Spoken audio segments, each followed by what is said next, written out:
What's the deal with some people just needing carbs, especially when they use it as a reason why they couldn't go keto? Hi, in case you're new to this channel, I'm Slick Nick, your personal keto bro. I'm not a doctor. I'm not a dietitian. I'm not a nutritionist, and I'm not a trainer. I'm just some random guy who's experimenting on myself in front of my 10,000 subscribers, as I am ultimately wanting to answer the question, is keto a valid way to cut body fat? I'm experimenting on myself. I have no agenda. I'm not part of the medical community. So is this going to work? We'll find out over the course of the next couple months and the rest of this year. Is I have a goal to get down to 17% body fat and to truly be able to fit in a size medium t-shirt, but that's its own video. So let's go ahead and get to it. Let's talk about carbohydrates. If you look for it, you could find it. There's a channel, there's a video here on this channel where it's my wife and I talking about how she loves carbs and I don't really care about carbs. We probably shot the video about 1.5 years ago, but it's how, you know, we've been married for going on 13 years. Well, there's this thing where as she's getting ready for bed, she'll go down and get some like corn chips, something like that, some kind of carbs, popcorn. Often she'll have popcorn. I just can't relate. I'm like, that sounds horrible to eat something salty and crunchy like right before you go to bed. Ugh. But I also, now granted I work from home now, but before COVID, I worked with mainly females and they were constantly snacking on popcorn and chips. I just can't relate to that. Popcorn sounds horrible. I've never liked popcorn. It smells bad, it's unfulfilling, and you can end up breaking a tooth on one of those kernels. So no thanks. As far as eating chips, like tortilla chips, like if I had some spicy salsa, that might entice me, but even then, it's not worth it. So when I do go to a Mexican restaurant, I never eat the chips. That's just how I am, and I've been that way. I'm not attracted to carbohydrates, which makes sense for someone like me who's gone full keto. It's easier for me because I don't crave carbs to begin with. I did when I was eating, and it's circular reasoning. When I did eat more carbs, I would crave carbs. I would crave sweet stuff after the end of a meal or something. Back when I would still eat oatmeal. I mean, granted, it's healthy, but it was spiking my insulin. And when you do that, you put yourself in fat storing mode and you also get hungrier. So I want to just take a look at some carbs that I happen to have in my pantry. Now, I had mentioned in a previous video while also wearing this shirt that today, the day I filmed this, is the last day I'm going to consume any kind of protein powder.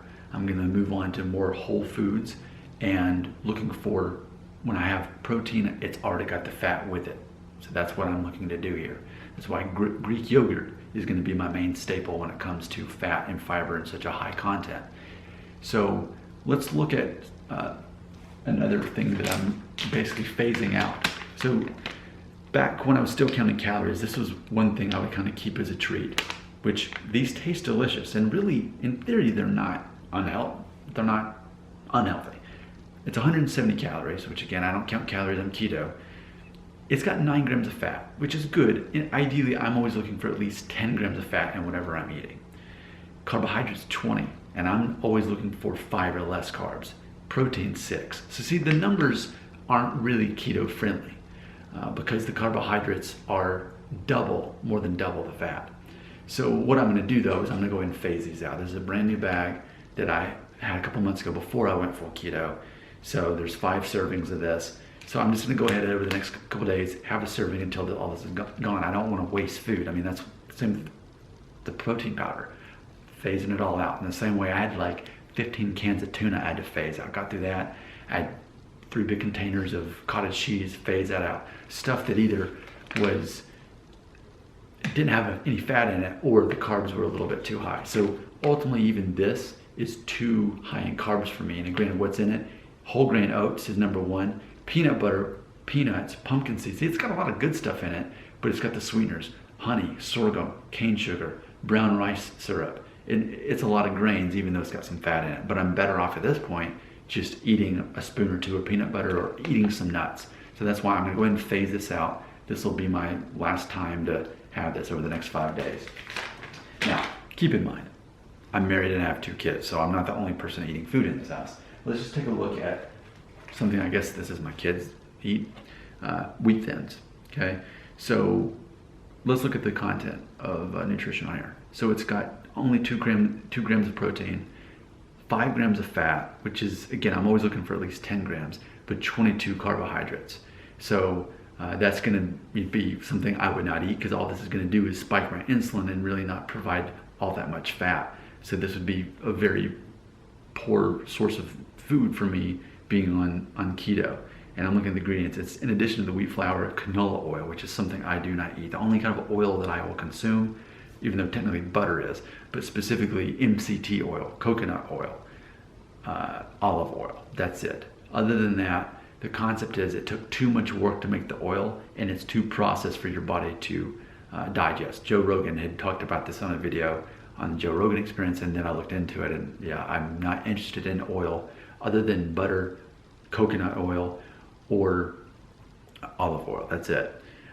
So then there's sugar, there's cornstarch, there's malt syrup, all that's sweeteners, refiner syrup, whatever exactly that is. It sounds like some kind of sugar. So all this would do would spike my insulin and cause me to store fat, and that's against the code of keto. If you're wondering what the code of keto even is, look at the video right there. I go through the 5 pillars of keto that I basically put together. First and only person on the planet to ever do this, just to make it simple, which is filling up on fat and fiber. It is fasting. It is, which I only eat between 2 p.m. and 7 p.m. every day, and I have 2 meals, and that's it. Drinking a gallon of water a day, walking 2 or 3 miles a day, and then lastly sleeping at least 7 hours a day. So let's look at something more. I think like this is a snack that my wife would eat. So she's not really doing keto, so this works for her. She'll eat this with hummus. And I mean, this is a healthy thing. It's just not keto friendly. So this has 4 grams of protein, 20 carbs, and 3 grams of fat. What's funny is, let me compare these two. How much healthier? Let's see, this has more fat. The carbs are about the same. This has more protein. So this is healthier in that it's got more protein, but this actually has more fat in it. So either way though, not my problem anymore because I'm keto. So ultimately, I'm just looking to keep from spiking my insulin. So it's funny, once you go keto, you see things a lot differently. You know, back when I was counting calories, I didn't really worry so much about the fat content, but I was always looking at the calories. And now I'm not looking at the calories. I'm mainly just gauging it on, am I still full? Because fat is the fuel for my body and my brain. Your brain consumes about 20% of your calories, and I want to make sure that it gets as much fat as it can, but I'm not overdoing it. I don't want to be gluttonous about this. I want to consume enough fat to keep me from being hungry. And I'm using that as the gauge, not my calories. Your comments belong right here.